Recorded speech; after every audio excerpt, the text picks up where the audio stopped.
Growing is today a mental health nonprofit in Colorado Springs, but it began as a small relief society. And it's a micro-history of Colorado and tuberculosis and the settlement of the West. So I'm going to start with chapter 1, A Great Migration, and it's a story of a lady who was Victorian who ran this charity. Gathering up her long dress, Mrs. D. Russ Wood hurried toward a room near the center of town. It was early evening, and the gray shadows of the newly planted cottonwood trees stretched thin across the streets. In LaFont's livery stable, the horses knocked against their stalls.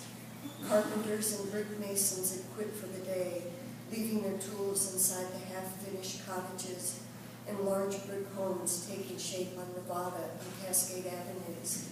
Mrs. Wood knocked lightly and then entered a room. In the gloom, she made out the shape of a young man sitting on a low box and surrounded by, quote, all manner of rubbish. There was no table, no chair, no bed. The man's eyes shone with fever, and his emaciated body swayed on the low wooden box. He told her he was a school teacher and had come to Colorado Springs in hopes of regaining his health so he could resume his profession. When he got off the train at the depot, he said he was met by a man who knew of a place to rent. He paid him, and this squalid room is where he had been left. Glancing around, Mrs. Wood felt a wave of pity. I saw the poor young man must be cared for immediately as he showed unmistakable signs that his hours were few, she would later write.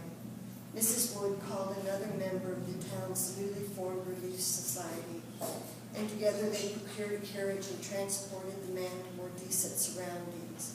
A woman and her daughter were hired to watch over him. He could scarcely believe that, stranger as he was, so much kindness and comfort could have fallen to his lot, she remembered. Afterward, Mrs. Wood returned to her own luxurious home, which was called Woodside, and was one of the most beautiful residences in Colorado Springs. The young school teacher lived through the night. The next day he died and was buried in a pauper's grave.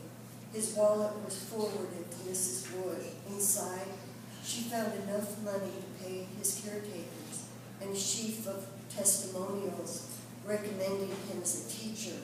She put the letters back into the wallet and sighed. There would be more like him, many more. One of the greatest migrations in history was underway. In the copper light of a coal stove, Mrs. Wood often sat by herself in the winter dusk, listening to the labored breathing. And she later wrote this. She was a phenomenal writer, I thought.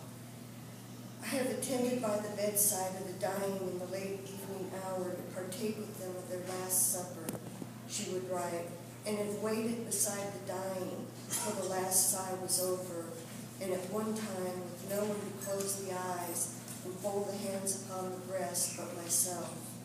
When the ragged grave diggers scraped open a hole in the pauper cemetery and lowered the frail, withered shades into the ground, it was often Mrs. Wood, wrapped in her long cloak, who was the sole witness to the end of a long